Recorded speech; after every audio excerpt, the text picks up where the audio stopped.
আসসালামু আলাইকুম ভিউয়ার্স, কেমন আছেন? আশা করি আল্লাহর রহমতে সবাই ভালো আছেন। বরাবরের মতো আজ আপনাদের জন্য নিয়ে এসেছি অসম্ভব মজার এবং মুখরোচক একটি রেসিপি, টমেটোর স্ন্যাক্স। টমেটো দিয়ে যে কি ক্রিস্পি এবং মজার একটা স্পাইসি স্ন্যাক্স তৈরি করা যায় তা কল্পনাই করা যায় না।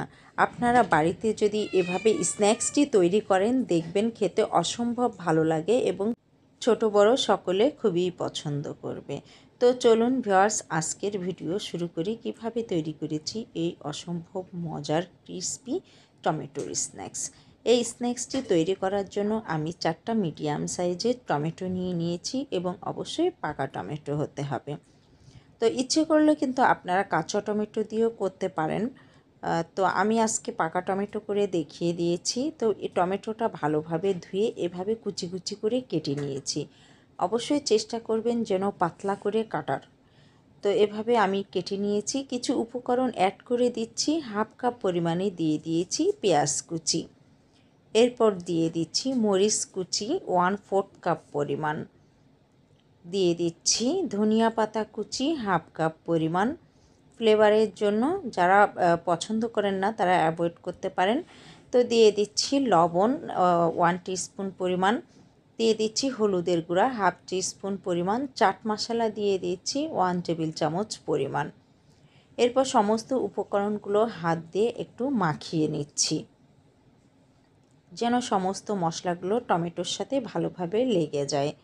যদি প্রথমেই ময়দা বা বেসন দেওয়া যায় তাহলে দেখা যায় কোনো জায়গায় মশলাটা বেশি এবং কোনো জায়গাটায় কম পড়বে।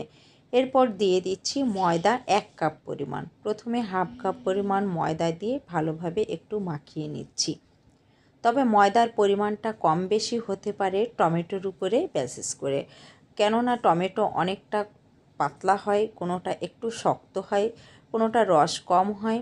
তো রস কম হলে ময়দাটা কম লাগবে বা বেসনটা কম লাগবে, এবং যদি তরল বা পাতলা হয় এবং যদি বেশি রস থাকে তবে বেসনটা একটু বেশি লাগবে।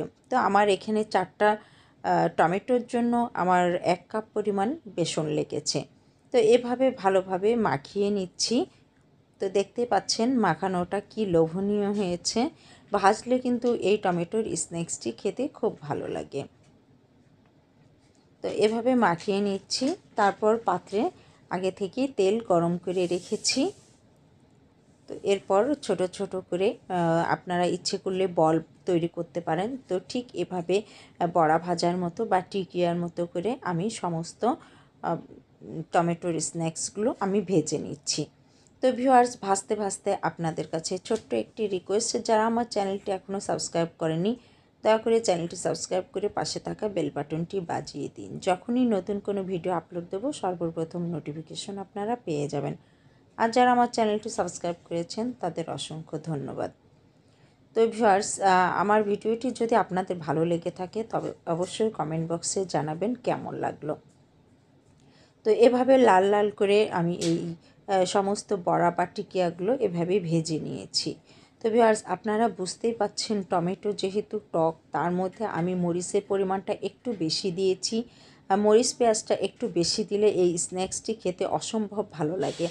আপনারা রোজার মাসেও সারাদিন এভাবে যদি এই স্ন্যাক্সটি টমেটো দিয়ে তৈরি করেন, সারাদিন রোজা রেখে সন্ধ্যার সময় ইফতারের সময় এই টক ঝাল মিষ্টি বা এই স্ন্যাক্সটি খেতে কিন্তু খুবই ভালো লাগবে এবং মুখের রুচি অনেকটা ফিরিয়ে নিয়ে আসবে।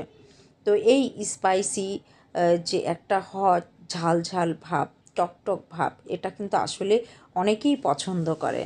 তো ভিউয়ার্স, এভাবে আমি সমস্ত স্ন্যাক্সগুলো ভেজে নিয়েছি। দেখতেই পাচ্ছেন এর লুকটা কতটা অসম্ভব সুন্দর হয়েছে।